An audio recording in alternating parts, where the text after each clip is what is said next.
যেহেতু জান্নাতের বাগানে বসে গেলা আমার আল্লাহ তাআলা শুকরিয়া করার জন্য, আমার আল্লাহ তাআলা নিজেই ঘোষণা করেছে, কিন্তু তোমরা কেন আল্লাহ তাআলা শুকরিয়া আদায় করবা? সাহাবায়ে কেরাম আমার নবীকে প্রশ্ন করি, ইয়া রাসূলুল্লাহ, নবী গো, আপনার কাছে জানতে চাই, আপনি নবী বলেন না আল্লাহ তাআলা শুকরিয়া আদায় করলে কি লাভ হবে? আমার নবী কই, উম্মত, আল্লাহ তাআলা শুকরিয়া আদায় করলে বান্দার লাভ হবে দুনিয়াতে 5টা, আখিরাতে 5টা। ও নবী, কেমন লাভ হবে আপনি নবী বলেন না? আমার নবী বলে, 1 নাম্বার, আল্লাহ তাআলা তোমার ঈমানের সাথে হায়াত দান করবে, সুস্থ হায়াত দান করবে।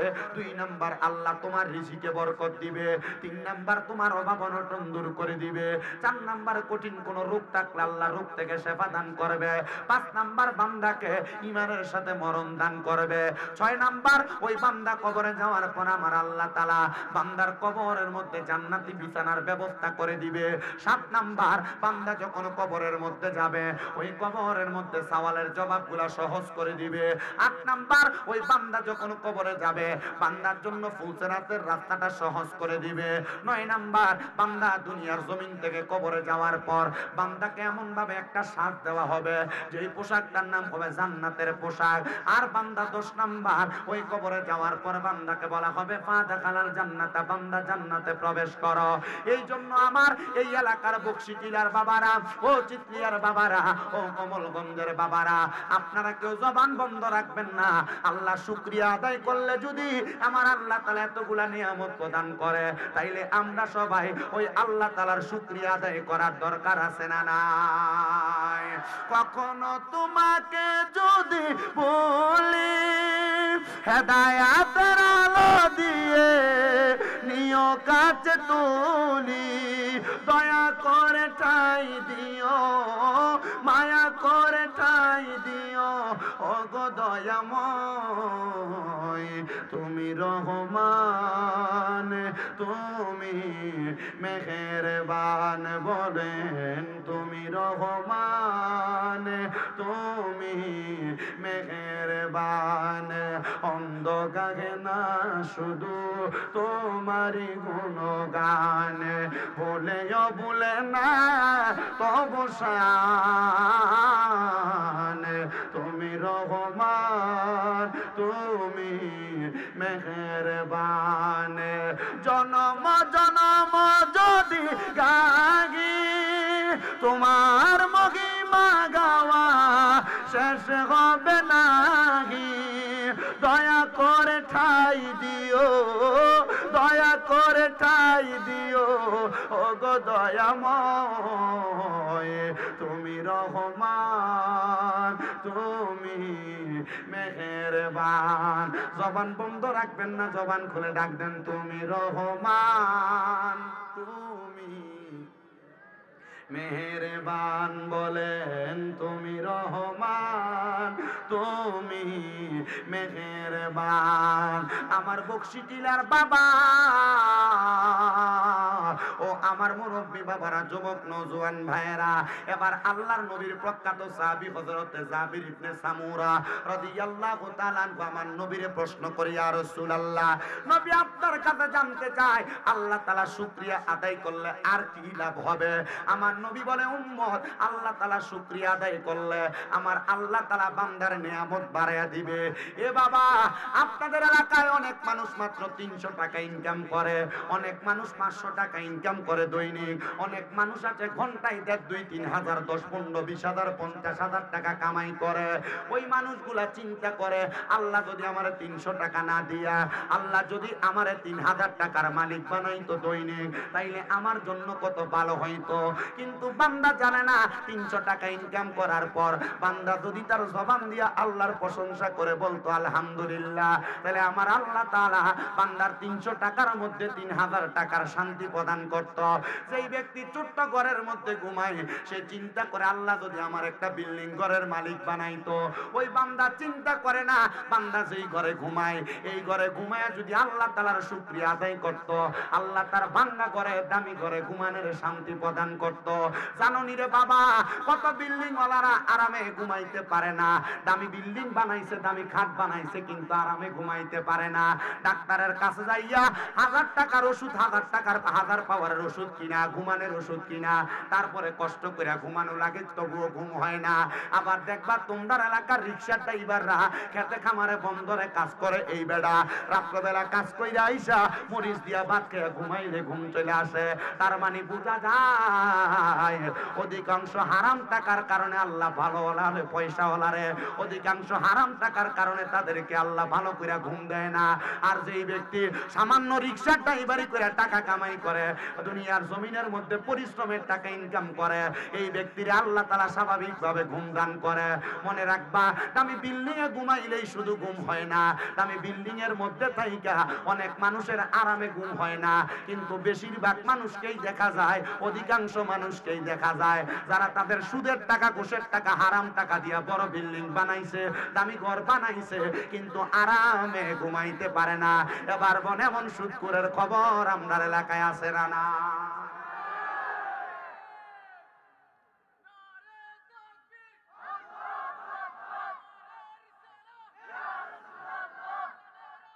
ঘরে ঘরে জানো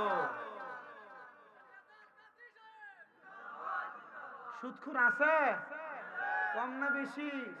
আবার দেখবেন আমাদের সমাজের মানুষ এদেরকে ধরে নিয়ে মসজিদের সভাপতি বানায়, আমাদের সমাজের মানুষ এদেরকে ধরে নিয়ে মসজিদের সেক্রেটারি বানায়, আমাদের সমাজের মানুষ এদেরকে ধরে নিয়ে এলাকার সর্দার আর মাতাব্বর বানায়। আছে না নাই? আল্লাহ এরা কি জবাব দিবে আল্লাহর কাছে আমার বুঝে আসে। এবার আপনারা বলেন, এমন অবস্থা বর্তমান সমাজে কম না বেশি? চা দোকানে বসে বসে লম্বা লম্বা কথা বলে সুদখোর গুলা, ঠিক আছে না? আপনার একটু কাছে তাহলে দেখবেন ভালো করে, কাছে কাছে আপনার কি কাছে এলে মায়া বাড়ে।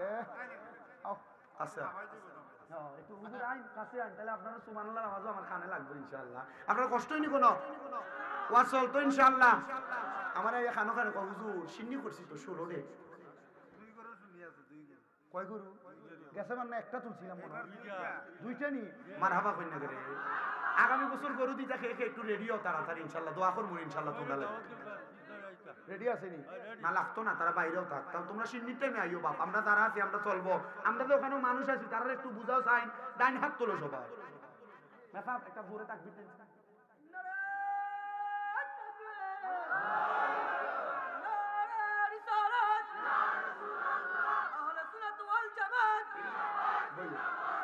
মারহাবা। তাহলে বলেন, এমন সুদখোরের 6 লাখ বাংলা সমাজে সমাজে আছে না নাই? আল্লাহ রাসূল সাল্লাল্লাহু আলাইহি সাল্লামের ঘোষণা, কিয়ামতের আগে আমার উম্মতের মধ্যে এমন একটা উম্মত বাদ থাকবে না যে সুদের সাথে জড়িত না। ইয়া রাসূলুল্লাহ, কেন? বলে, যদি সুদও না খায়, নামাজি হয়, রাস্তা দিয়ে যখন হাঁটবে, এই হারামখোরদের গায়ের বাতাস আমার উম্মতের ঈমানদারের গায়ে লাগবে। জোরে কোন নাউজুবিল্লাহ, জোরে বলেন নাউজুবিল্লাহ। এখন আবার সুদের ব্যবসা শুধু পুরুষরা করে না, ঘরে ঘরে মহিলারাও করে। কথা কোন আছে না নাই? বাড়ি বাড়ি কিস্তির নাম দিয়ে সুদের ব্যবসা করে, আছে না নাই?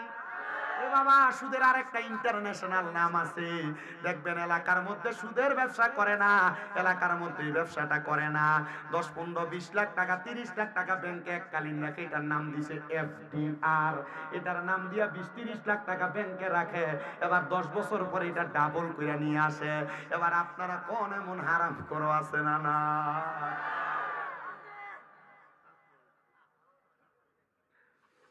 আরেক জাতের সুদ আছে যেটা ন্যাশনাল সুদ। কি সুদ? যেটা আপনার বউ আপনার ফার্ম দিয়ে দিয়ে করায়। বুজুর, এটা কেমন সুদ? দেখবেন আপনি যখন টাকা ইনকাম করেন, আপনার বউ আপনার বলে, তুমি যে যা ইনকাম করো সব খায়া লাও, আমরা ফোলা মাইয়ার তো একটু ভবিষ্যৎ আছে, তারা ভবিষ্যতের লাগি কোনটা রাখতায় না। এবার এটার নাম দিয়ে তোমার একটা ফার্ম দিয়ে ডিপিএস করাইবো। ডিপিএস প্রতি মাসে মাসে 500-1000 করে জমা দিবা। এরপরে কয়েক বছর পরে 3.5 লাখ রাখলে এটা ডাবল হইয়া তোমার কাছে আইব। মনে রাখবা, এই ডিপিএস নামক হারাম টাকা দিয়ে তুমি তোমার যে সন্তানের ভবিষ্যৎ কইরা দিবা, এই সন্তান তুমি বুড়া হওয়ার পর তুমি বাপ মারে ভাত দিত না। কথা বলেন ঠিক কিনা? এই সুদের ব্যবসাগুলা ঘরে ঘরে 6 লাখ। প্রয়োজনে মাটি কাটবেন, প্রয়োজনে মানুষের বাড়িতে বাড়িতে কাজ করবেন, মানুষের বাথরুমের ময়লা সাফ করব, রিকশা চালায়া ভাত খাবো, তবে এমন হারাম টাকা আমরা শরীরে ঢুকাইতাম না। আল্লাহ তাআলা সে তৌফিক দান করুন, জোরে বলেন আমিন। এ মুসলমান ইমানদার, এ বকশিটিলার বাবা, এ নবীর উম্মতের দল, তাইলে বলেন যদি আমার হারাম টাকা দিয়া দামি বিল্ডিং হয়, আমার গুন্ডা পালা মতো না হয়, আর যদি সারাদিন রিক্সা চালাইয়া রাত্রে বাতরা খাইলে ঘুমাইলেই ঘুমটা চলে আসে, তাহলে দামি বিল্ডিং এর চাইতে ভাঙ্গা টিনের ঘর তো অনেক ভালো, কথা কন্যা ঠিক কিনা? ও মুসলমান, এই জন্য যে যে অবস্থায় থাকো না কেন আমার আল্লাহ তাআলার শুকরিয়া প্রশংসা আদায় করবা। এবার সাহাবায়ে কেরাম কই, নবী গো আল্লাহ তাআলার শুকরিয়া কেমনে কেমনে আদায় করে? আমার নবী বলে দুইটা মাধ্যমে আল্লাহ তাআলার শুকরিয়া আদায় করা যায়। এক নাম্বার আল্লাহ তাআলার কোরআন তেলাওয়াতের মাধ্যমে, দুই নাম্বার দুনিয়ার জমিনের মধ্যে আল্লাহ তাআলার ইবাদতের মাধ্যমে। আসেন আমরা মুহাব্বতের আওয়াজে আল্লাহ তাআলার কালামে হাকিমের তেলাওয়াত করি। ফি শানি হাবিবিহি ওয়া মাহবুবিহি ওয়া মা'শুকিহি মুখবিরাও ওয়া আমিরা। ইন্নাল্লাহা ওয়া মালাইকাতাহু ইউসাল্লুনা আলান নাবিয়্যি ইয়া আইয়ুহাল্লাযীনা আমানু সাল্লু আলাইহি ওয়া সাল্লিমু তাসলিমা। আল্লাহুম্মা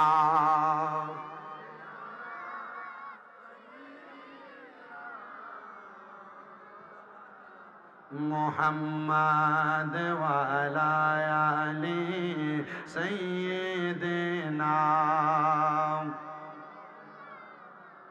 দয়াল নবীজির ফসিনা মুবারক মেসকের চাইতে আরো সুঘ্রাণ, সাহাবীরা আতর রূপে করতেন তাহা ব্যবহার। আল্লাহুম্মা মুহাব্বতে পড়ে মাওলানা মুহাম্মদ ওয়া আলা আলি সাইয়্যিদিনা। বকশিটিলার মানুষ নবীজির উপর দুরূদ শরীফ আদায় করলে কি লাভ না লস? লাভ যেটা আমরা সবাই জানি। তো আপনারা অনেকে মুখটাকে একবার বোবার মতো করে রাখছেন। নবীজি বলছেন উম্মত, আমার উম্মতের মাঝে সবচাইতে বখিল কিপটা ওই উম্মত যেই ব্যক্তির সামনে আমি নবীর দুরূদ শরীফ পড়া হলো আর সে তার জবানকে বোবার মতো করে রাখলো, তার মতো বখিল আমার উম্মতের মাঝে আর কেউ নাই। তাহলে আপনারা মুখ কি বন্ধ রাখবেন না দুরূদ পড়বেন? নবীজি বলছেন শুধু তাই নয়, উম্মত যেই ব্যক্তি আমি নবীর প্রতি দুনিয়াতে সবচাইতে বেশি দুরূদ শরীফ আদায় করবে, জান্নাতের ভিতরে ওই উম্মত আমি নবীর তত কাছাকাছি থাকবে। তো মুহাব্বতে দুরূদ শরীফ পড়েন। আল্লাহুম্মা সাল্লি মাওলানা মুহাম্মদ ওয়া আলা আলি সাইয়্যিদিনা মুহাম্মদ। লা ইলাহা ইল্লাল্লাহু লা ইলাহা ইল্লাল্লাহু লা ইলাহা হাসবি রব্বি জাল্লাল্লাহ। বলেন হাসবি আমা ফি কলবি গায়রুল্লাহ। নূর মুহাম্মদ সাল্লাল্লাহু লা ইলাহা ইল্লাল্লাহ। বলেন লা ইলাহা লা ইলাহা।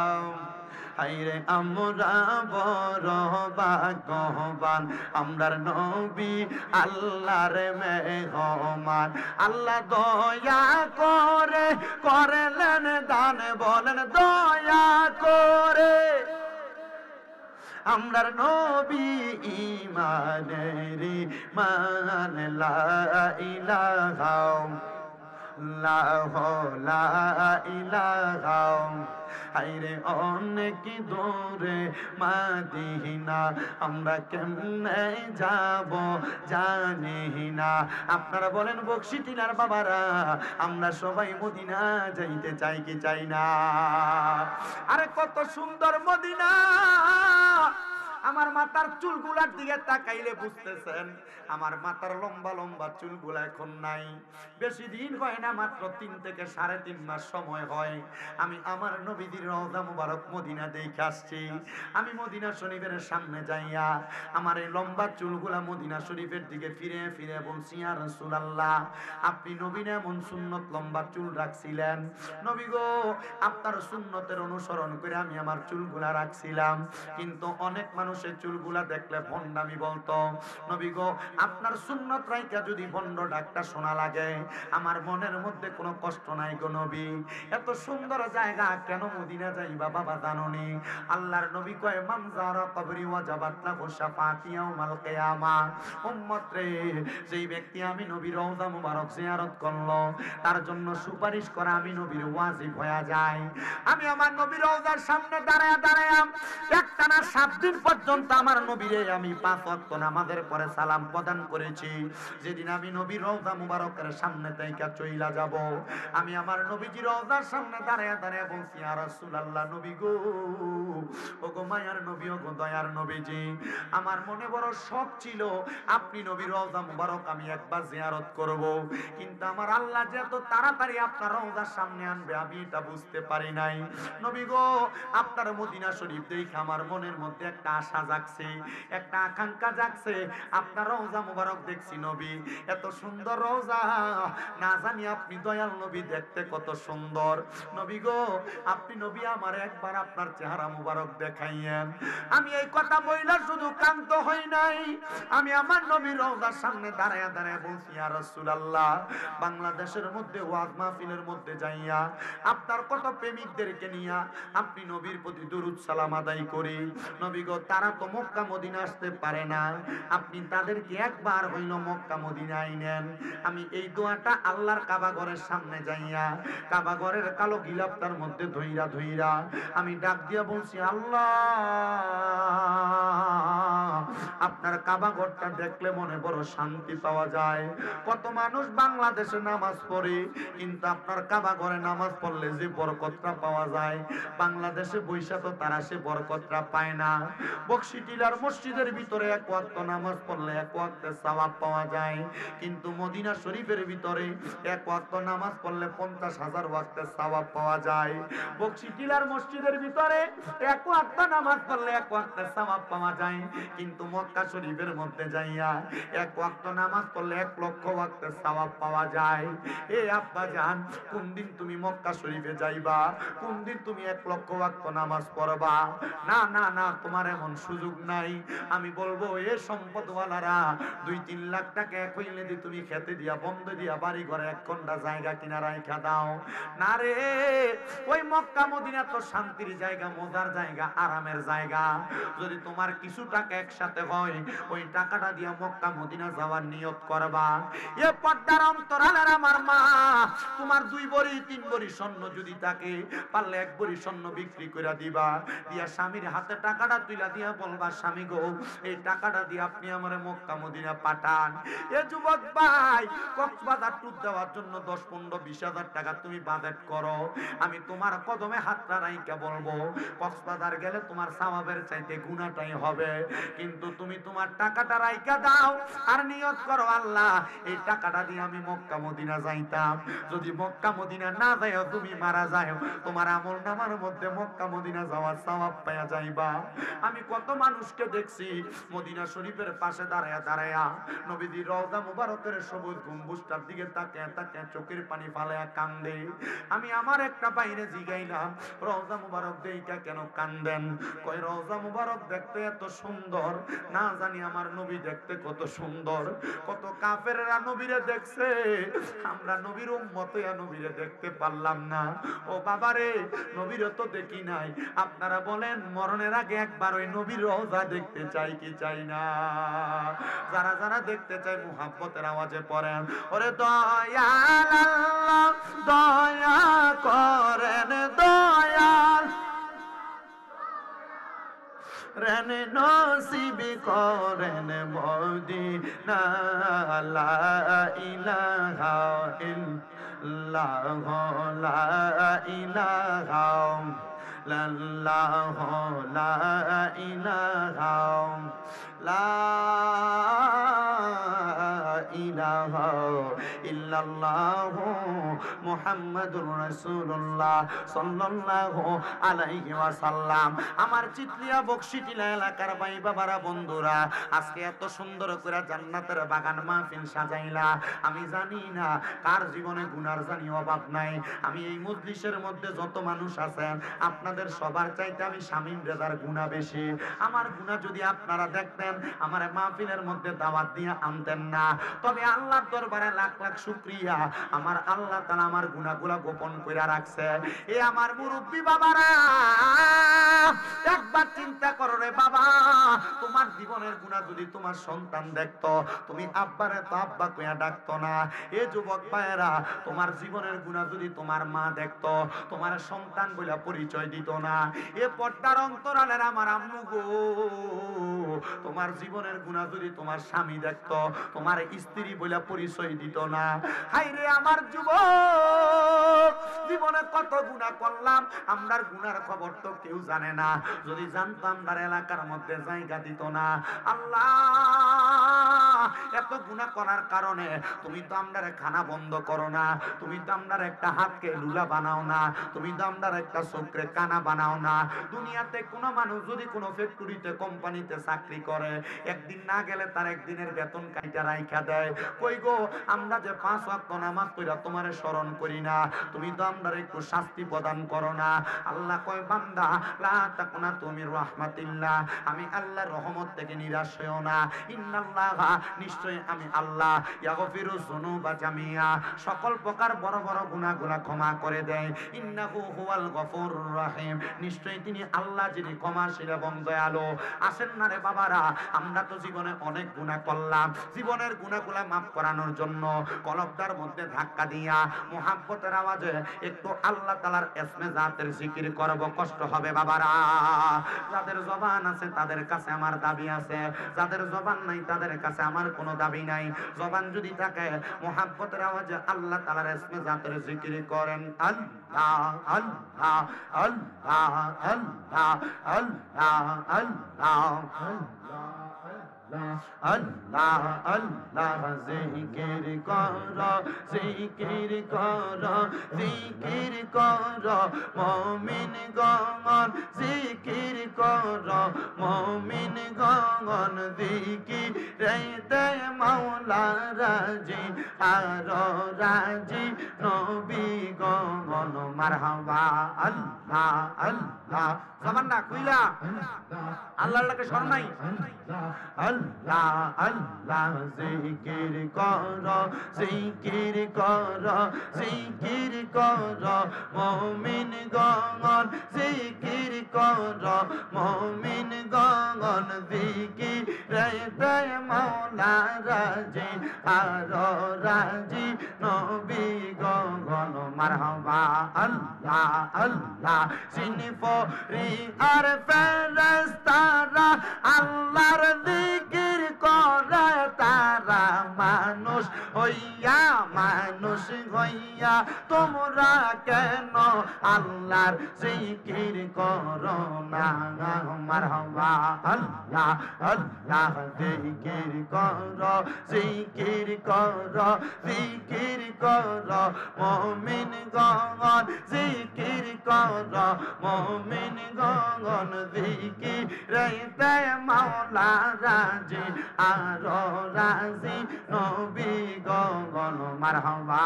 আল্লাহ আল্লাহ আল্লাহ হস্ত দিলা সে বিবারে জিবা দিলা ডাক্তার তারে নয়ন দিলা দেখিবারে নয়ন দিলা দেখিবারে তবু কেন অন্ধ মন জিকির কর জিকির কর জিকির কর মুমিন গণ জিকির কর মুমিন গণ জিকিরাইতে মাওলা রাজি আর রাজি নবী গণ মারহাবা আল্লাহ আল্লাহ আল্লাহ আমার মুর্শিদ দয়া মগ তোমার দেখিবা আর মনে লবই মারহাবা আল্লাহ আল্লাহ তোমার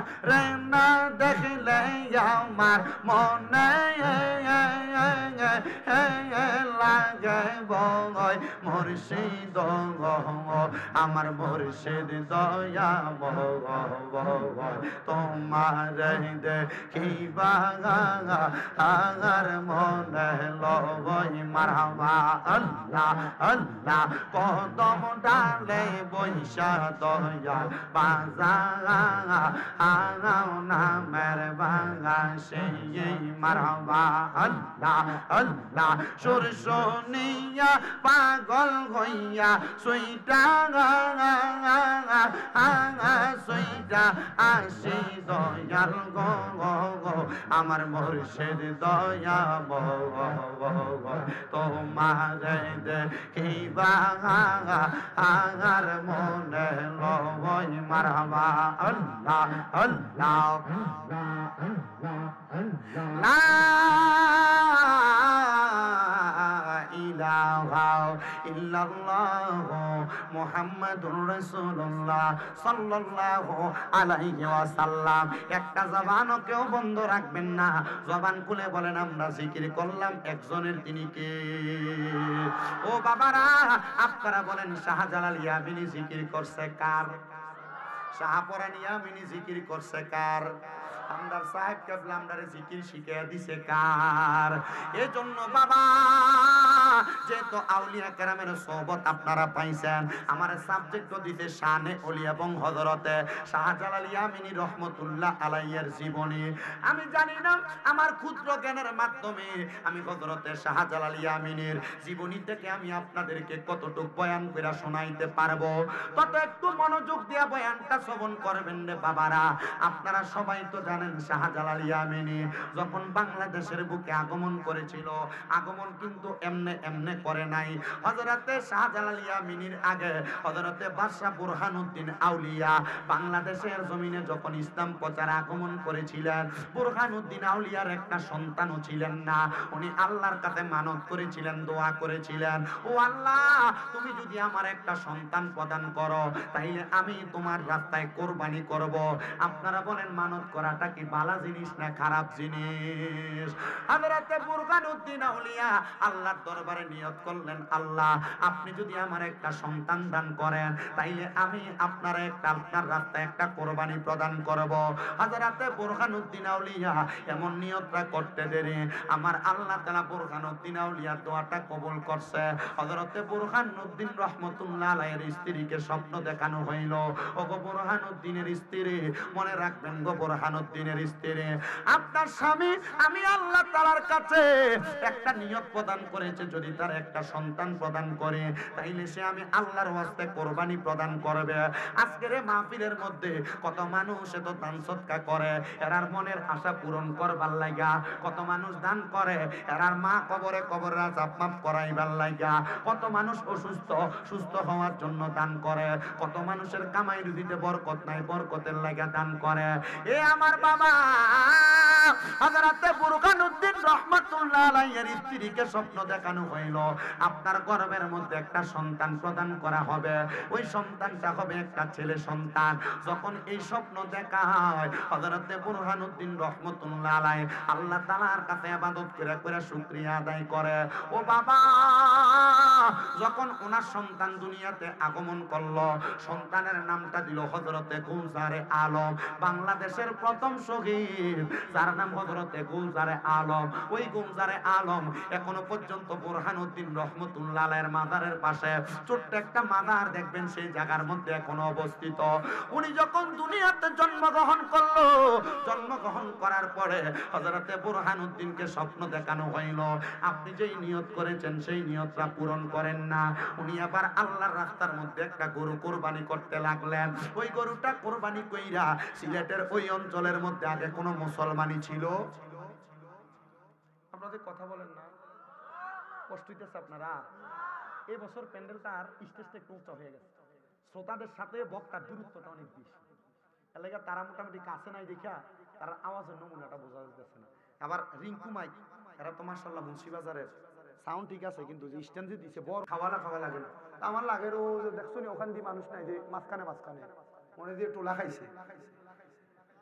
যদি সম্ভব হয় তাহলে আগে বইবা, আর যদি না হয় দরকার নাই, কারণ যে ঠান্ডা বা তুমি তোমার জায়গা বইয়া যে গরম করছো বাদে উপরে উঠিয়া তুমি ঠান্ডা জায়গা বইটাই নি চিন্তা করে আল্লাহ কি এমন ঠিক আছে নাকি? তা ওয়া চলতনি আল্লাহ কবুল করো, ধরে কোন আমিন, মুহাব্বতের আমাদের কন্যা আমিন। মাদ্রাসার নাম কি? ভাইরাল করে দি।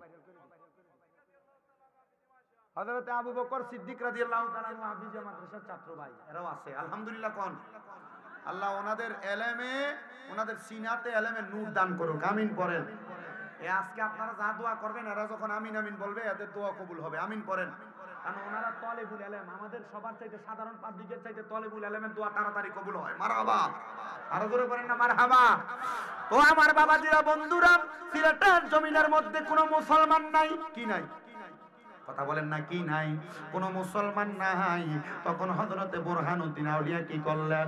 উনার গরুটা কুরবানি কইরা গোশতগুলা কাইটা উনি ওনার বাড়ির সামনে ফালায়া রাখলেন, কাক পক্ষীরা আইসা ওনার গোশতগুলা খাবে।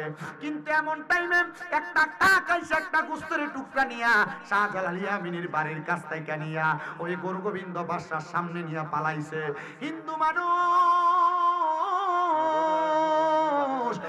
মানুষটা, ওই মানুষগুলা তো কখনো গরুকে যেটা দেখতে পারে না, গরু আর মা, গরুর গোশত এরা এগুলা দেখতে পারে না, দেখলে রাম রাম রাম বইলা চেতে। ও বাবারা, গুরু গোবিন্দ বাদশার বাড়ির সামনে একটা গোশতের টুকরা পালানোর সাথে সাথে গুরু গোবিন্দ বাদশা বলে, কে রে আমরার মারে জবাই করলো, কে রে আমরার মারে জবাই করলো, এই কথা চিন্তা কইরা এবার খোঁজ খবর নিয়ে লক্ষ্য করে দেখতেছে হযরতে বুরহানুদ্দিনের বাড়ির সামনে ওই গরু জবাই করা হয়েছে। বুরহানুদ্দিন রহমাতুল্লাহ আলাইহির বাড়ির সামনে যাইয়া বুরহানুদ্দিন আউলিয়ার ধরে আনা হইছে। এরে বুরহানুদ্দিন, তুমি কেন গরু জবাই করলা? তুমি কি জানতা না সনাতন ধর্মাবলম্বীরা গরুর গোশত পছন্দ করে না? এরা গরুকে মায়ের মতো জানে, এরা গরুরে বড় শ্রদ্ধা করে, গরুর দুধ খায় তারা বড় মা মানে কইরা, কিন্তু আবার মায়ের জুতার মায়ের পিঠের চামড়া দিয়ে জুতো পরে। আমি বুঝলাম না এরা গরুরে কেমন মা মনে করে, আবার মায়ের চামড়া দিয়ে তারা জুতো বানায়। এটা তাদের ধর্মের বিষয়, আমি তাদের ধর্ম নিয়ে কোনো বাজে মন্তব্য করতে চাই না। তবে আমার কথা হইল, সাধারণ মস্তিষ্কের মধ্যে একটা বুঝ আসছে ইসলাম ধর্মের মানুষের, যে যেইটারে তোমরা মা মনে করো, যেইটা তোমরা দুধ পান করো, আবার ওই মায়ের চামড়া দিয়া কেন তোমরা জুতা বানায়া পড়ো, এটা তো আমরা বুঝলাম না। মার চামড়া কি ফুটে আবার পায়ে লাগাইতে পারে নাকি? ও বন্ধু, গুরু গোবিন্দ বাদশা হযরতে বুরহানুদ্দিনের সামনে আইনা ডাক দিয়া কয়, কেন তুমি গরু জবাই করলা? বলে, আমি আল্লাহর দরবারে মানত করেছিলাম, নিয়ত করেছিলাম, এজন্য আমি আমার গরুটা কোরবানি করেছি। বলে, মানতটা কি কারণে করেছ? আমি নিয়ত করেছি আল্লাহ যদি আমার সন্তান দেয় আমি একটা গরু কোরবানি করব। বলে, আল্লাহ কি তোমার সন্তান দিছে? বলে, হ্যাঁ দিছে। আপনারা বলেন বাবারা, দেওয়ার মালিক, সন্তান দেওয়ার মালিক একজন, তিনি কি? না কোনো বাপে দেয়? সাফার দাঁত ফালাইবা, আল্লাহর নিজের কাছে দোয়া চাইবা, হুজুর আমরা লাগি দোয়া করো, আল্লাহ আমরার একটা সন্তান দিতে। কিতা কই না করে না কইবা যে হুজুর আপনি দোয়া করো না, হুজুর আমার একটা সন্তান দিলাই। কোন বাপ সন্তান দেয়নি, কোন পীর সন্তান দেয়নি, কথা কই না করে দেয়নি। দেওয়ার মালিক কে? আল্লাহর কাছে দোয়া করব ফিরে তখন আল্লাহ হয়তো বা দিবে। কথা কোন ঠিক কিনা, ঠিক কিনা? এ মুসলমান, গুরু গোবিন্দ বাদশা ডাক দিয়া কয় সন্তান পাইছুনি? বলে হ্যাঁ সন্তান পাইছি। বলে সন্তান কোথায়? ওই সন্তান হযরতে বুরহানুদ্দিনের সন্তান হযরতে গুলজারে আলমকে সামনে নিয়ে আসছে। সামনে আইনা গুলজারে আলমের দিকে তাকায় তাকায় গুরু গোবিন্দ ওনাদের মা কোরবানি করছে, এটার জন্য প্রতিশোধ নেওয়া লাগবে। এই জন্য বলে কেন তুমি আমার মারে কোরবানি করলা? এই জন্য আমি তোমার সন্তান দ্বারে এই মুহূর্তে আমাদের সামনে বলি প্রদান করব। এবার হযরতে গুলজার আলমের গর্দানের মধ্যে আঘাত করেছে, হযরতে বুরহানুদ্দিনের গর্দানের মধ্যে আঘাত করেছে। কিন্তু বুরহানুদ্দিন আউলিয়া দুনিয়া থেকে বিদায় হওয়ার আগে একটা চিঠি লেখছে, ও ইয়ামেনের বড় বড় আল্লাহর ওলিরা, আমাদেরকে তো আপনারা পাঠাইছেন বাংলার জমিনে শিহট্টের জমিনে ইসলাম প্রচার করার জন্য, কিন্তু আমার সন্তানটা জন্ম নেওয়ার পরে তারা আমার সন্তানকে ডাইরেক্ট জবাই করে মারছে, আপনারা কেন এখনো পর্যন্ত আগমন করেন না? তখন হযরতে শাহজালাল ইয়ামিনী বিনা কাপড়ে বিনা সামান নিয়া শুধু নামাজের একটা মুসল্লা নিয়া ইয়ামেন দেশ থেকে আগমন করেছেন বাংলাদেশের দিকে। আস্তে আস্তে গো হযরতে বুরহানুদ্দিনের চিঠি পাইয়া হযরতে শাহজালাল ইয়ামিনী উপমহাদেশের উপরটা ঘুইরা আপনাদের সিলেটের জমিনে আগমন করেছে। আমাদের কুমিল্লা শহরের একবারে পূর্ব অঞ্চলে শাহজালাল রহমতুল্লাহ আলাইহির আস্তানা নামক একটা জায়গা আছে। উনি আসার সময় ওই জায়গার মধ্যে আরাম করেছিলেন। কুমিল্লা বিবির বাজারের পাশে কটক বাজার, ওই জায়গা থেকে আপনাদের এই অঞ্চল পর্যন্ত আগমন কইরা হযরতে শাহজালাল ইয়ামিনী যখন ইসলামের দাওয়াত দেওয়া শুরু করবে, দাওয়াত দেওয়া শুরু করার আগে হযরতে শাহজালাল ইয়ামিনী সুরমা নদীটা পাড়ি দিবে। এখন কেমন স্রোত, আগে কিন্তু আরো বহুত স্রোত ছিল। পানির তলদেশটার পানির প্রকম্পন কমার কারণে এখন স্রোতের গতিটা একটু কম কম দেখা যায়। শাহজালাল ইয়ামিনী ওই জায়গাটা পার হবে, মুসলমান ফকিরদের আগমন দেখা গুরু গোবিন্দর মাথাটা তো পাগলের মতো হয়ে গেছে। সে চিন্তা করলো শাহজালাল ইয়ামিনীকে এখানে আসতে দেওয়া যাবে না। ওই নদীর মাঝখান দিয়া পারে পারে কত বড় বড় পাথর দিয়া দিছিল। শাহজালাল ইয়ামিনী কয় কোন নৌকা নাই, কি দিয়া পার হব? আল্লাহর ওলিরা আল্লাহর কাছে দোয়া করলে আল্লাহ তাদেরকে রাস্তা বাতলায়া দেয়। শাহজালাল ইয়ামিনী 2 রাকাত নামাজ পড়ছে গো। নামাজ পড়া আমার আল্লাহ তাআলার কাছে দোয়া করে। যেই নামাজটা পড়ছিল ওই নামাজের নাম হলো সালাতুল হাজতের নামাজ। এ মুসলমান, যদি কখনো বিপদে পড়া যান, কোন বিপদের টেনশনের মধ্যে পড়া যান, তখন এই 2 রাকাত নামাজ পড়বেন, যে নামাজের নাম সালাতুল হাজতের নামাজ। বলে হুজুর সালাতুল হাজতের নামাজটা কেমনে পড়ে? ইমাম সাহেবের কাছে এসে প্রশ্ন করবেন। সালাতুল হাজতের নামাজ অন্য কোন নামাজের মতো না। সালাতুল হাজতের নামাজ হলো আল্লাহু আকবার বলে নিয়ত বানবেন, সানা পড়বেন, আউযু বিল্লাহ বিসমিল্লাহর পরে সূরা ফাতিহা পড়বেন। প্রথম রাকাতে একটা সূরা মিলাইবেন, প্রথম রাকাত শেষ কইরা দ্বিতীয় রাকাতে সূরা ফাতিহা পড়বেন। সূরা ফাতিহার সাথে 3 বার 7 বার 3 বার 5 বার 7 বার 10 বার 11 বার পারলে 70 বার সূরা ইখলাস তেলাওয়াত করবেন। কইরা দ্বিতীয় রাকাতে রুকু সিজদা করবেন। কিন্তু সিজদার মধ্যে যাইয়া 3 বার সুবহান রাব্বিয়াল আলা বইলা আপনার মনে যত হাজত আছে, যত টেনশন আছে, যত বিপদের কথা আছে, সিজদার মধ্যে যে আল্লাহর কাছে হাজতগুলোর কথা বলবেন। ও বন্ধুরে, এই নামাজটার নাম সালাতুল হাজতের নামাজ। অনেকে বিদেশ যাইতে পারেন না, অনেকের অভাব অনটন ছাড়ে না, অনেকের বিপদ আপদ ছাড়ে না, অনেকের ব্যবসায় বরকত হয় না, অনেকের কোনো ভালো কাজে হাত দিলে কাজগুলো হয় না। আমি বলবো আপনার জন্য সালাতুল হাজত, আপনি সালাতুল হাজতের নামাজটা পড়েন রে বাবা। শাহজালাল ইয়ামিনী 2 রাকাত নামাজ পড়া আল্লাহর কাছে দোয়া করে, আল্লাহ ওই পারে কেমন করে পানি দিয়া যাব? আমরা তো ওই পারে পানি দিয়া যাওয়ার দরকার, যেই জায়গার মধ্যে বিধর্মী মানুষেরা ইসলাম ধর্মের প্রচার প্রসার করতে দেয় না, আমরা সেই জায়গার মধ্যে তাবলীগের দাওয়াত দেব। শাহজালাল ইয়ামিনীর কাছে একটা গায়েবী আওয়াজ আসছে, এ হযরতে শাহজালাল ইয়ামিনী, আপনি আপনার নামাজের মুসল্লাটা সুরমা নদীর উপরে বিছায়া দেন না, এটার উপরে ভর করে আপনি এই নদীটা পাড়ি দেন। শাহজালাল ইয়ামিনী বলে ওই সুরমা নদীর উপরে আমি আমার নামাজের মুসল্লাটা বিছায়া দিয়া আমি আল্লাহু আকবার জপতে জপতে, আমি লা ইলাহা ইল্লাল্লাহ জপতে জপতে সুরমা নদীটা পাড়ি দিয়া সামনের দিকে অগ্রসর হইলাম। যাওয়ার পরে ওই জায়গার মধ্যে আমাদের কি ইসলামের দাওয়াত দিতে দিবে না, আমাদের সঙ্গে যুদ্ধ প্রচলন হইতেছে। আমরা আল্লাহু আকবার বলে পাথর দ্বারা যুদ্ধ করি, কিন্তু তারা আমাদের গায়ের দিকে তারা তীর বল্লম নিক্ষেপ করে, আমরা আল্লাহু আকবার বলে পাথর নিক্ষেপ করে সামনের দিকে যাইতে যাইতে শাহজালাল ইয়ামিনীর সঙ্গে যখন তারা যুদ্ধ করে পারে না, 360 আউলিয়ার সঙ্গে যখন তখন তারা যুদ্ধ করে পারে না। তারা চিন্তা করলো শাহজালাল ইয়ামিনীরে কেমনে থামানো যায়। তারা তো মুসলমানের কয়েকটা আদবের বিষয় আছে।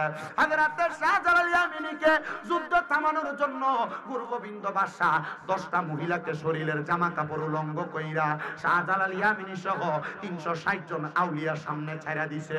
360 জন আউলিয়া, আল্লাহর ওলিরা উলঙ্গপনা পছন্দ করে না, আল্লাহর ওলিরা বেহায়াপনা পছন্দ করে না, আল্লাহর ওলিরা বেপরদা পছন্দ করে না, আল্লাহর ওলিরা কোনোদিন বেহায়াপনাকে সাপোর্ট করে না। কিন্তু আপনাদের এলাকার অনেক জায়গার মধ্যে দেখবেন, আছে কিনা জানি না, বিভিন্ন জায়গার মধ্যে পেছন দিয়া উরুস মুবারকের নাম দিয়া বিডিএতে না বাউল গান করা এমন বন্ডর বাবা আছে না না? কথা বলেন আছে না নাই? এরা সুন্নি দাবি করে, এরা মুসলমান দাবি করে।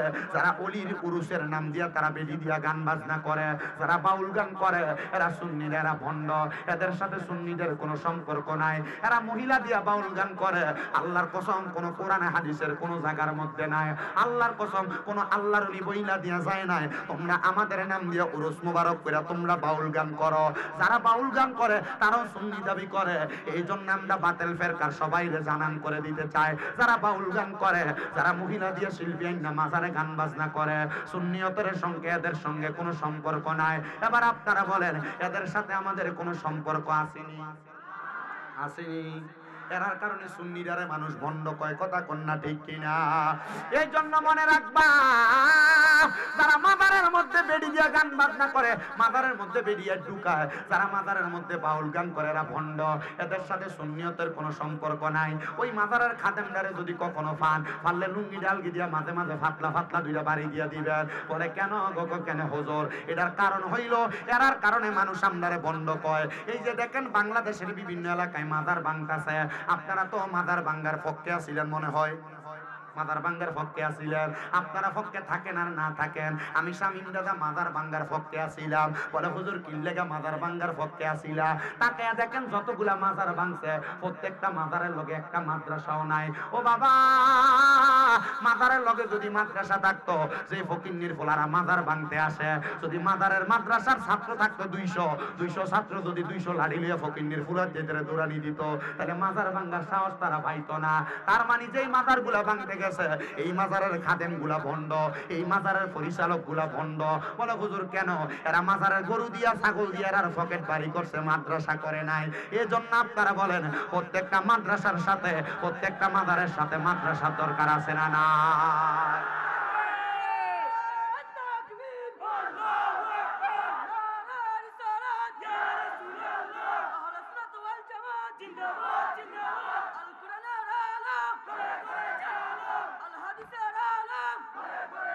এবার এই জন্য আমি আজকে এই কমলগঞ্জের বক্সিডিলার জান্নাতের বাগান মাহফিল থেকে সোশ্যাল মিডিয়ার মাধ্যমে সানরাইজ ভিজুয়ালের আমার ভাই আছেন, আপনাদের মাধ্যমে সব মাজার ব্যবসায়ীদেরকে একটা এলান জারি করে দিতে চাই। আমি মাজারের পক্ষের মানুষ, তবে আমি ওই মাজারে দান করি যেই মাজারের সাথে মাদ্রাসা আছে। যেই মাজারের সাথে মাদ্রাসা নাই, এই মাজার বাতিল ফেন্সিরা ভাঙবে, এটাই নিশ্চিত। এখন থেকে সতর্ক হও, যদি আল্লাহর ওলিদের মাজারকে টিকিয়ে রাখতে চাও, প্রত্যেকটা মাজারের সাথে সাথে একটা এতিমখানা মাদ্রাসা চালু করো। কথা বলেন ঠিক কিনা? মাজার দিয়ে ব্যবসা আর চলবে না। মাজার দিয়ে ব্যবসা করে নিজের পকেট ভারী করছে, এখন মাজার ভাঙবে। কথা কন না কেন? আমি এর লাগে মাজার ভাঙার পক্ষে আসলাম, কারণ আমি খবর নিয়ে দেখছি যতগুলো মাজার ভাঙতে গেছে একটা মাজারের ভিতরে মাদ্রাসা নাই। কথা কন না কেন? মাজারের ভিতরে গরু ছাগল আইছে আর খাদেম সাহেবরা পকেট মোটা করছে। কথা কন না রে? ঠিক কিনা?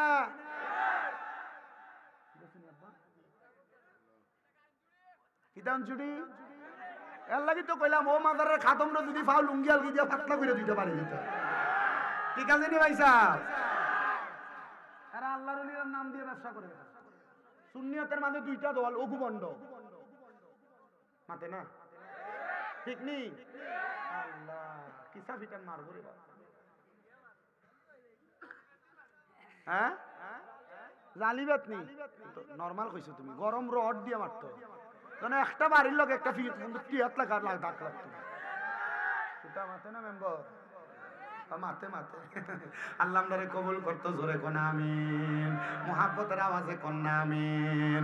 এ মুসলমান, এ নবীর উম্মতের দল, আশেকে রাসূল ভাই বাবারা একটু গভীর মনোযোগ দিয়ে বয়ানটা শ্রবণ করার চেষ্টা করবেন।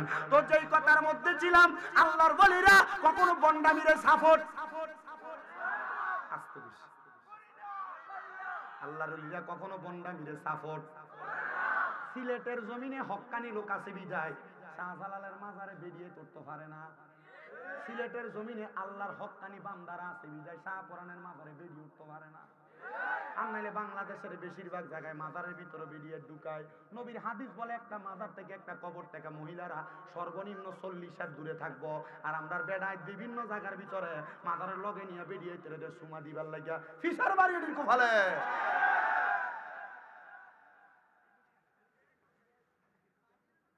কষ্ট হয় আপনারা? হাতে মুখু খিতা কর জোরে খ লুচ্চা, হাতে মুখু খিতা লুচ্চা খাদে। ঠিক আছে নি? আমরা আল্লাহর ওলির পক্ষে, আমরা মাজারেরও পক্ষে। তবে যেই মাজারের লোকে মাদ্রাসা আছে, যেই মাজারের খাদেম নিজের পকেট মোটা করে না, ও পয়সা দিয়ে এতিমদারে চালায়। মাথা নাবি ঠিক কিনা? আল্লাহ আমাদের বুঝার তৌফিক দান করুন, জোরে বলেন আমিন। শাহজালাল ইয়ামিনী সহ 360 আউলিয়ার সামনে উলঙ্গ মহিলা ছেড়ে দিছে 10 জনকে। এই 10 জন মহিলা যখন সামনে আসতেছে, কেমনে যুদ্ধ করব রে? শাহজালাল ইয়ামিনী ডাক দিয়া কয়, আমরা তো উলঙ্গ মহিলাদের সামনে যাইতে পারবো না। এমন টাইমে হযরতে গেসুদারাস কাল্লাসা রহমত নাম শুনেন নাই? কাল্লাসার নাম শুনেন নাই? গেসুদারাস কাল্লাসা রহমাতুল্লাহ আলাইহি, ওনার দেহটা কোন জায়গায় আছে এটা আপনারা কি বলতে পারেন? ওনার দেহটা কোথায় আছে? ওইখানে শুধু কেল্লা শহীদ, কেল্লাটা আছে আহমদ গেসুদারাজের কেল্লাটা আছে, কিন্তু দেহটা কারো জবানে শুনছিলাম বাহুবলের দিকে কোথাও। বাকিটা আমি জানি না, বাকিটা আল্লাহ মালুম। আমি ঘটনায় যতটুকু পড়েছি অতটুকু আপনাদেরকে বলছি। আপনাদের কষ্ট হচ্ছে কোনো? কয়টা বাজে? 1 ঘন্টা 12 মিনিট হয়েছে। এটা কিটা?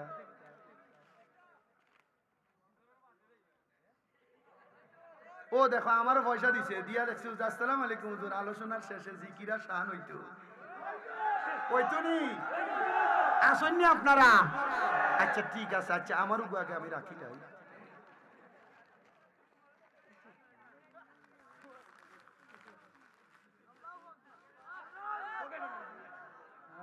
তুমি নি দিছ? আচ্ছা দেরি হননি কোনো? সবাই দিছেননি? কয়টা বাজে? 1:40 বাজে। কালকে আমার বাইছে মাহফিল 2টা, একটা কসবা একটা আখাউড়া। আপনারা আসেননি বাবা? আমরা ইমাম সাহেবের কষ্ট হয়নি কোনো। আপনি শুধু আপনারও মায়ার হাত দিয়ে আমার দোয়া করবেন। আপনারও দোয়া পাইলে ইনশাল্লাহ আমার গলা দিয়েও মাতাইবে। আসেননি? আল্লাহ কবুল করতে আমিন কো। আর জোরে কয় না আমিন। এ মুসলমান, হযরতে গেসুদারাস কাল্লার শাহজালাল ইয়ামিনীর সামনে দাঁড়ায়া ডাক দিয়া কয়, হুজুর কেন যুদ্ধ করবেন না? যুদ্ধ আমি করব। বলে কেমনে করবা?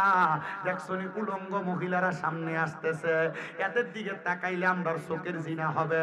এ যুবক ভাইরা, এ মুরব্বী বাবারা, এ পর্দার অন্তরালের মা বোনেরা, এখন একটা মাসালার কথা আমি আপনাদেরকে বইলা দিয়া যায়। মনে করেন আপনারা হয়তো কোনো মহিলার সাথে কোনো পুরুষ মিলামিশা করলে জিনা হয় না। না না, কোনো মহিলার দিকে যদি কোনো পুরুষ তার চোখ দিয়া তাকায়, তাইলে ওই পুরুষের চোখের জিনা হয়। কিসের জিনা? আপনি আপনার তালতো বইনারে ভালো করেছেন? তালতো বই বিয়াই বড় ভালো লাগে সাইটা তোমারে। সাও যাইবো তুমি তোমার বাবির দিকে ওলা হাসা, যে সুন্দর বাবি মাতে না দেখা যাইবো নি? কথা মাতে না দেখা যাইবো নি? আর তুমি যে তোমার বউ রেখো যে যাও না আমার ছোট ভাই, তোমারও তো ছোট ভাই, দো বাদ ভাইয়া। জি না, আল্লাহ নবী বলছে একটা দেবর তার ভাবির জন্য কালসাপের মতো মৃত্যু সমতুল্য।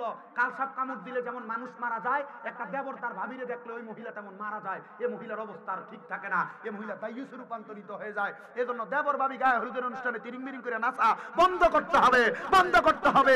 গায়ে হলুদের নামে ডিজে পার্টির কনসার্ট বেহায়াপনা বন্ধ করতে হবে, বন্ধ করতে হবে। ঠিক আছে নিগা?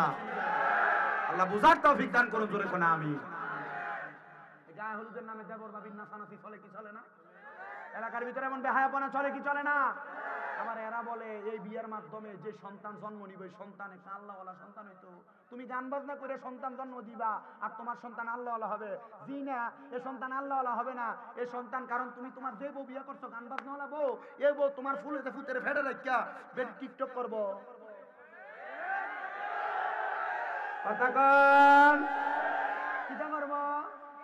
তো দেখবা এখন আর ওই ফুলারে আর ভাত খাওয়ানি যায় না। মোবাইলে যদি টিকটক লাগে যে ফুলা ভাত খায়, ফুলা খান দে, টিকটক না লাগাই দিলে ফুলারে গান না লাগাই দিলে ফুলা আর খানা খায় না।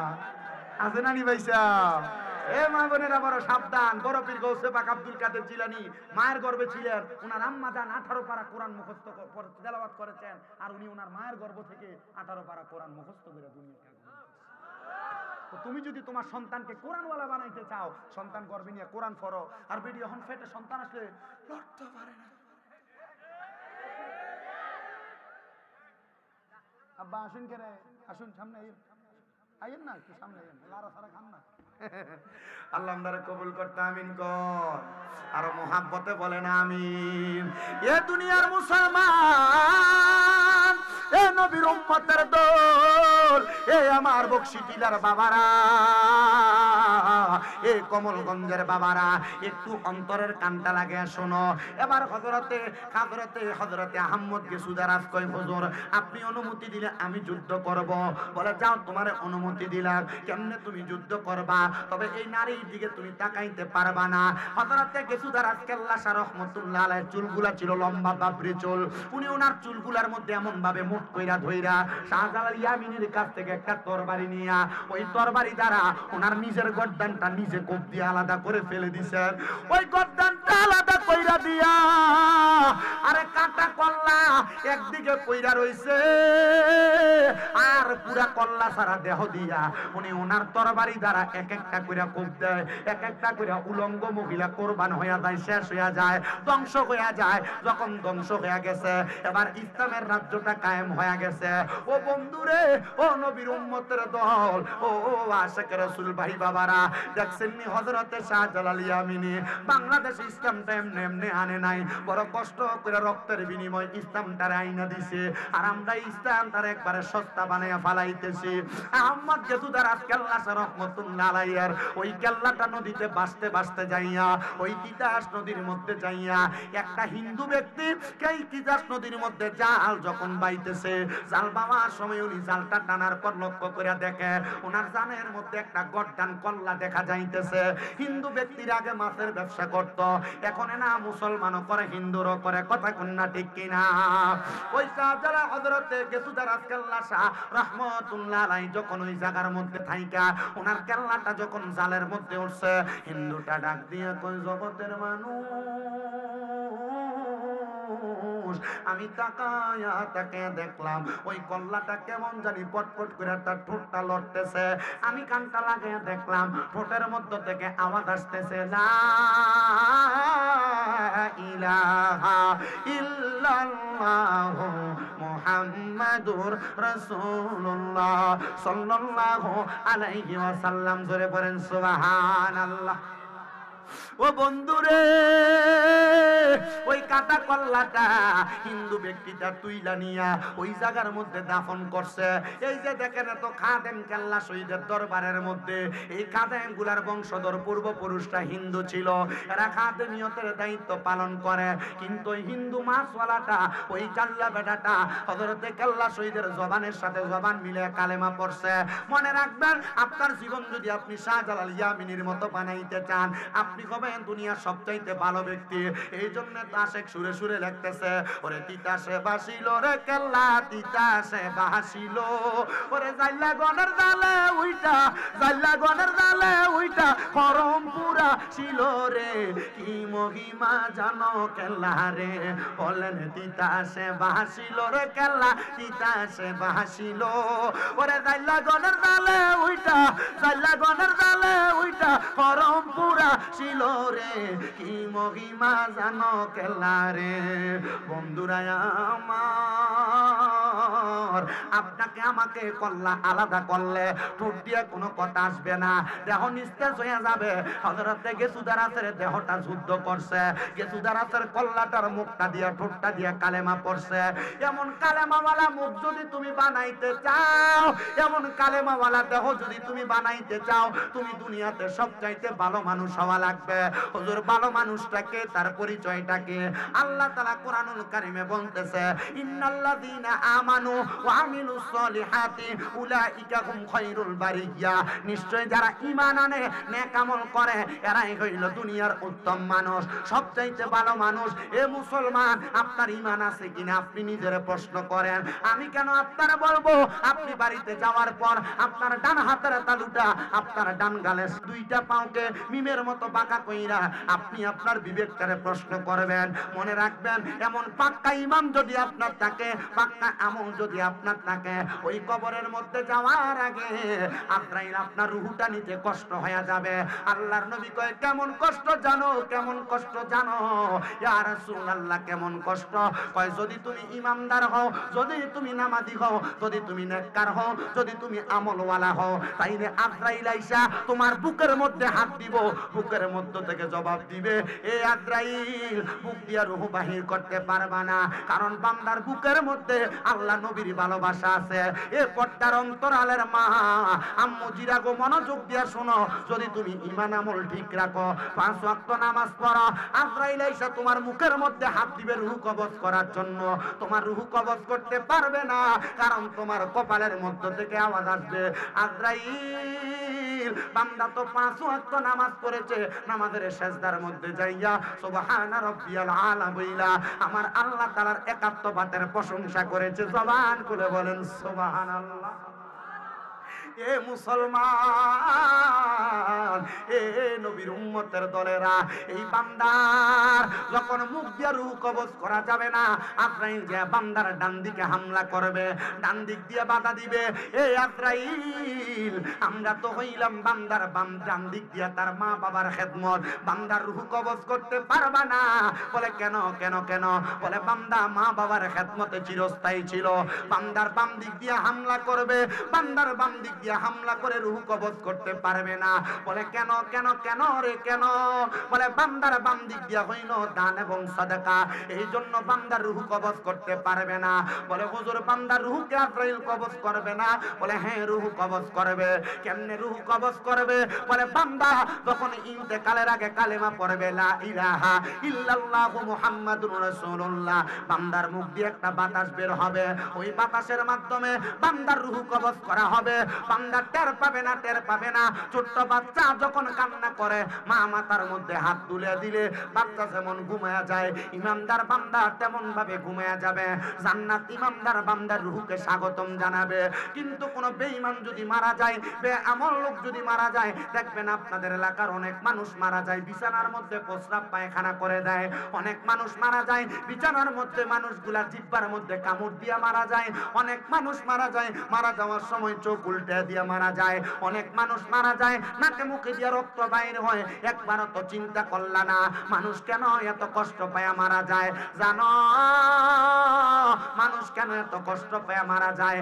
আজরাইল যখন সামনে আসে, আজরাইলের ভয়ঙ্কর চেহারা দেখা মানুষ বিছানার মধ্যে প্রস্রাব পায়খানা করে দেয়। আজরাইল সামনে আসলে আজরাইলের সঙ্গে কথা বলার চেষ্টা করে, আমার আর একটু সময় দাও। তখন বান্দার দুই চোয়ালের মাঝখানে জিহ্বাটা আটকে যায়। বান্দা আজরাইলকে চোখের ইশারা দিয়ে বোঝানোর চেষ্টা করে, তখন বান্দার চোখটা উল্টে যায়। আজরাইল যখন বান্দার বুকের মধ্যে থাবা দেয় রূহ কবজ করার জন্য, তখন বুকের মধ্য থেকে এই বান্দাটা চাপটা সহ্য করতে না পাইরা বান্দার গাড়ের সাহারকগুলা টাস টাস করে চিরে যায়, হাতের রগগুলা চিরে যায়, পায়ের রগগুলা চিরে যায়, রক্ত চলাচল করতে পারে না, বান্দার নাকে মুখে দিয়ে রক্ত বের হয়ে যায়। এই আমার বকশি টিলার বাবা, এ বকশি টিলার আম্মুজিরা, এ প্রবাসী ভাইয়েরা, দেশ বিদেশ থেকে দেখনেওয়ালা ভাই বাবারা, মনে রাখবা যদি দুনিয়ার জমিন থেকে ঈমান নিয়ে ইন্তেকাল করতে চাও তাইলে তিনটা কাজ করবা। ওয়াবুদুল্লাহ, আল্লাহর ইবাদতটা বেশি বেশি করে করবা। ওয়ালা তুশরিকু বিহি শাইআ, আল্লাহর সঙ্গে শিরিক করবা না। আল্লাহ ছাড়া কারোর কাছে মাথা অবনত করবা না। আল্লাহ ছাড়া কারোর কাছে কোনো কিছু চাইবা না।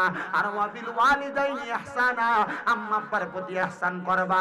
কিন্তু আমাদের সমাজ এত নিকৃষ্ট, আমাদের সমাজ এত নিচে নেমে গেছে, সন্তানরা বিবাহ করার পর মা বাপরে দাম দিতে চায় না, আম্মা আব্বারে সম্মান দিতে চায় না, আম্মা আব্বারে জুদা করে দেয়। আমি বড় অবাক হয়ে গেলাম।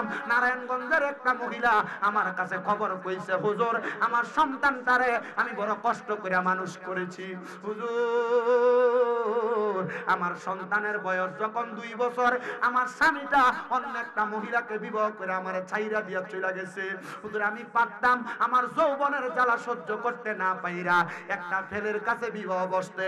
এই ছেলেটার দিকে তাকায়া আমি আর বিবাহ বসি নাই হুজুর। আমার ছেলেটারে কষ্ট করে মানুষের বাড়িতে বাড়িতে কাম করে আমি মানুষ করছি ও হুজুর।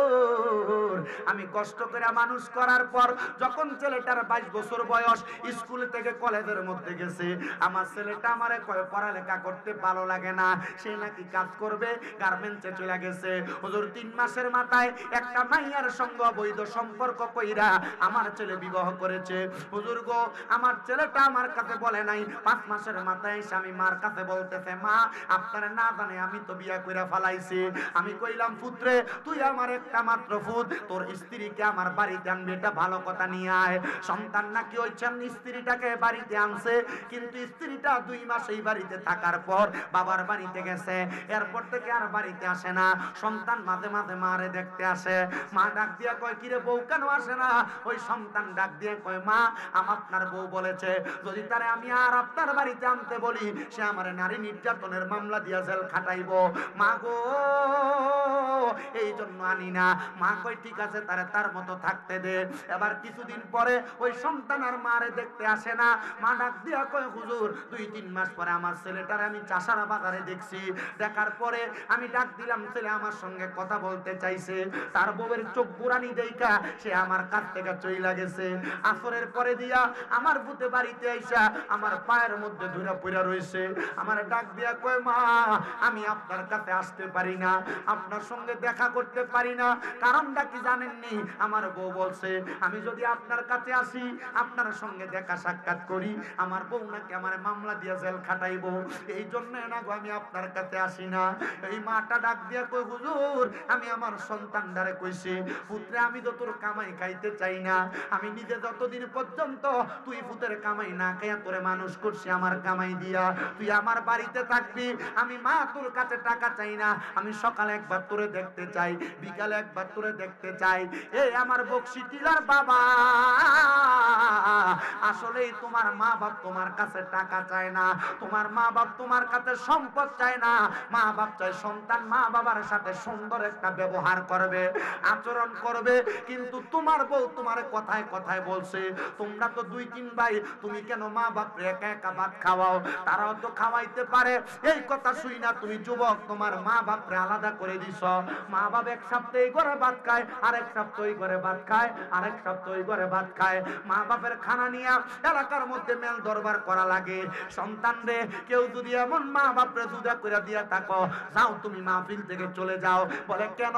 পুরা সিলেট বিভাগের বড় আলেম দিয়া ওয়াজ করাইবা আর মা বাপরে বাদ দিতা না, আম্মা আব্বারে ধমক দিবা, এই ওয়াজ দিয়া কোনো লাভ হবে না। বলে হুজুর কেন? মনে রাখবা আল্লাহ তাআলার পেয়ারা হাবিব বলে, সাকাতুর রাব্বি ফি সাকাতিল ওয়ালিদাইন, আম্মা আব্বার অসন্তুষ্টিতে আমার আল্লাহ অসন্তুষ্ট হয়ে যায়।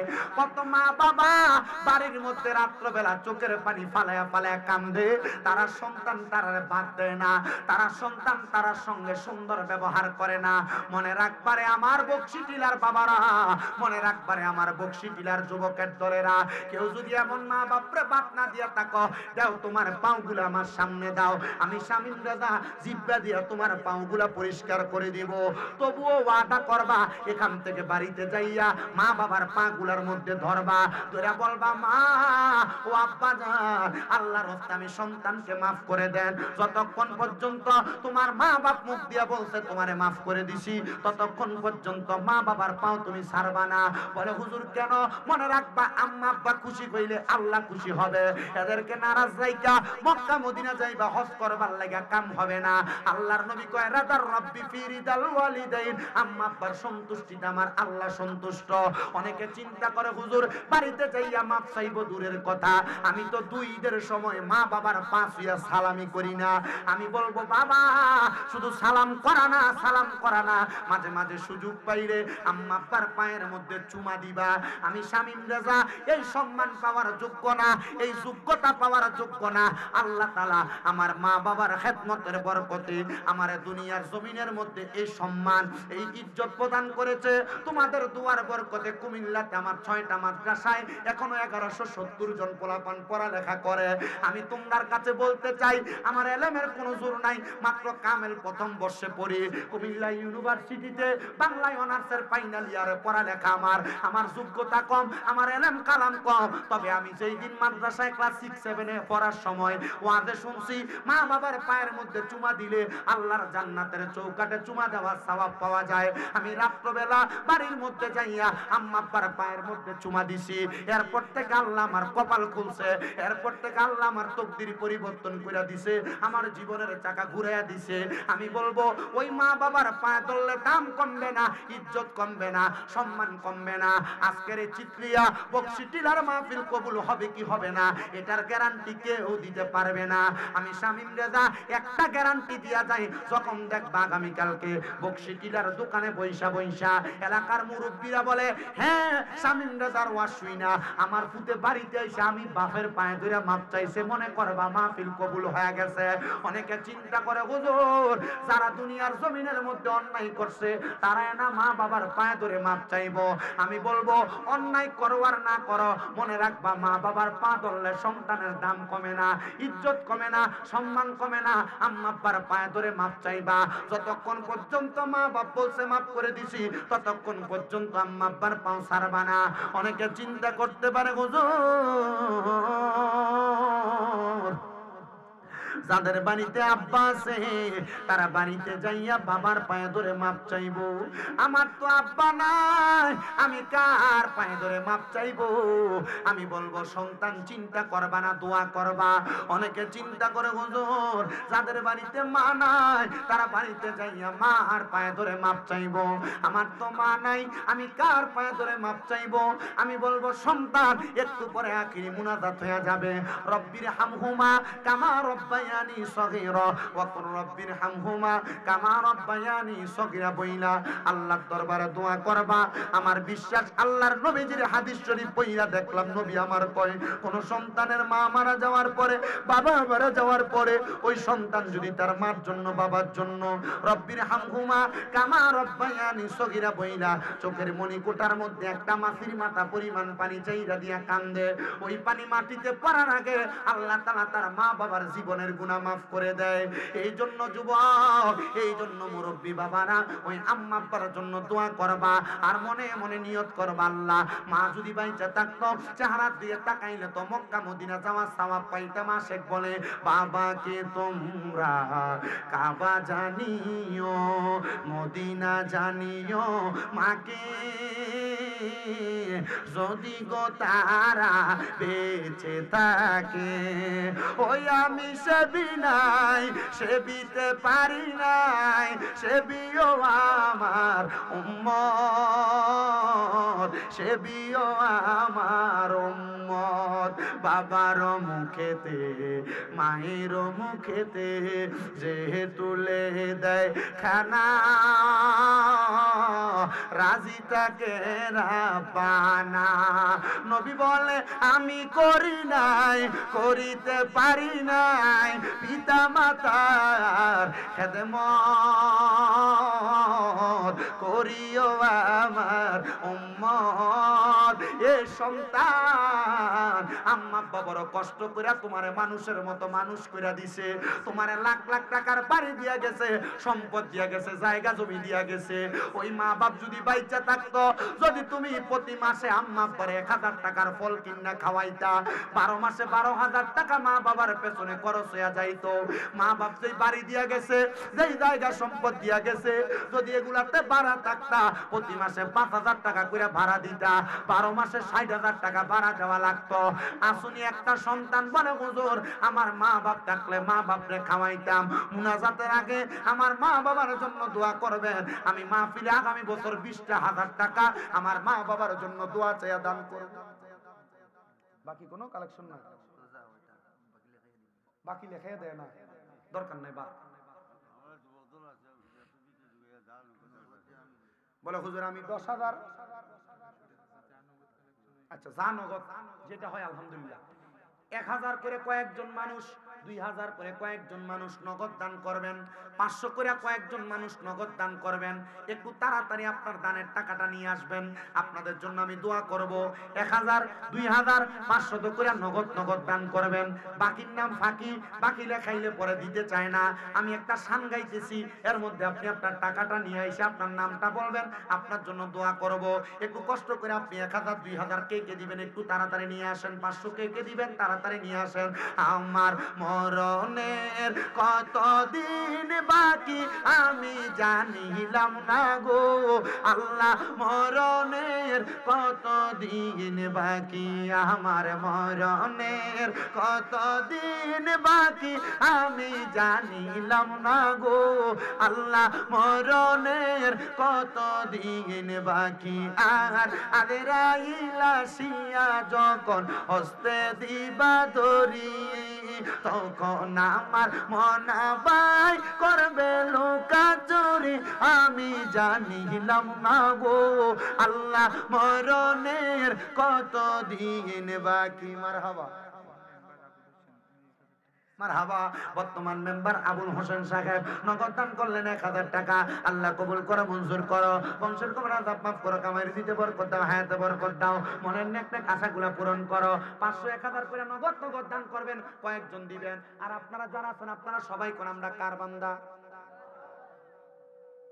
সন্দেহ আছে নাকি?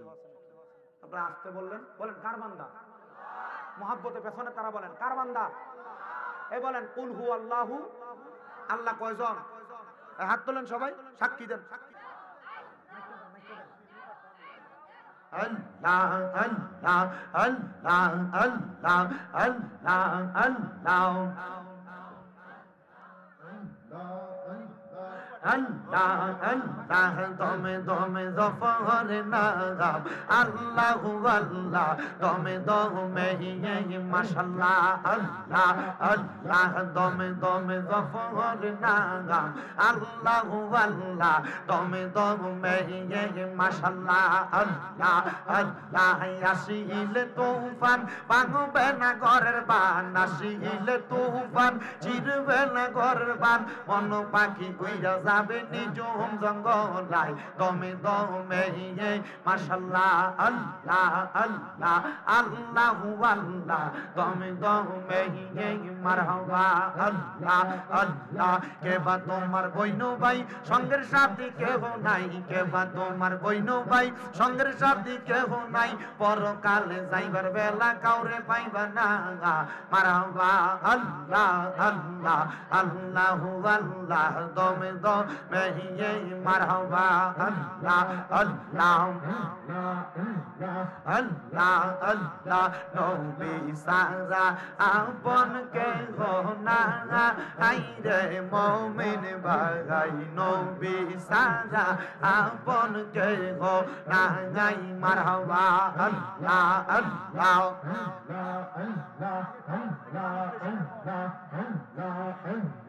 আল্লাহ আল্লাহ। রাহমাতাল লিল আলামিন আপনি উম্মতের জাবিন, গুনাহগার উম্মতের আপনজন, উম্মতের লাগিয়া সাজদায় থাকবেন পড়িয়া উম্মত সারা কিছু বুঝেন না হাইরে মুমিন ভাই নবী সারা আপন কেহ নাই মারহাবা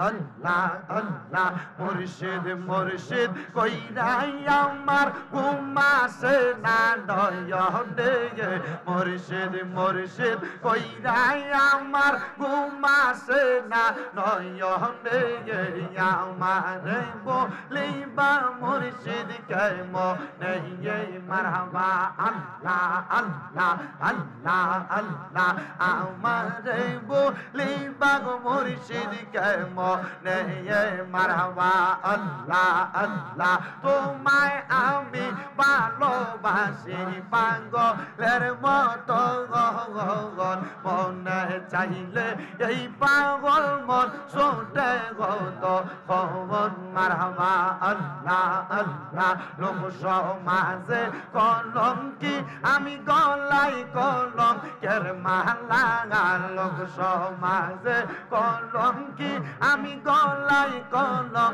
কের মালা আমারে বলিবা মুর্শিদ কে মনে মারহাবা আল্লাহ আল্লাহ ববে আঙার নাই রে দোগন ববে আঙার নাই রে দোগন মুশকিল কুশার নাম লম করিয়া যতন ববে আঙার নাই রে সঙ্গন মারহাবা মুশকিল কুশা কেমন দমন চিলাই না রে মোগন সেই না মেরি দোহাই দিলে দূরে যায় সমর ববে আর নাই রে দমন মারহাবা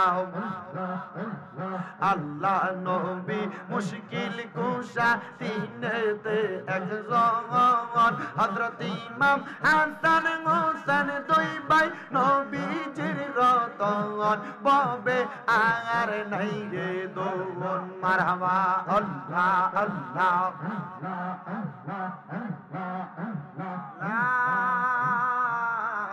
ইলাহা ইল্লাল্লাহু মুহাম্মাদুর রাসূলুল্লাহ সাল্লাল্লাহু আলাইহি ওয়াসাল্লাম আল্লাহুম্মা আমিন আল্লাহুম্মা আমিন আলহামদুলিল্লাহি রাব্বিল আলামিন আসসালাতু ওয়াসসালামু আলা রাসূলিহিল কারীম ربنا ظلمنا أنفسنا وإن لم تغفر لنا وترحمنا لنكونن من الخاسرين মাবুদ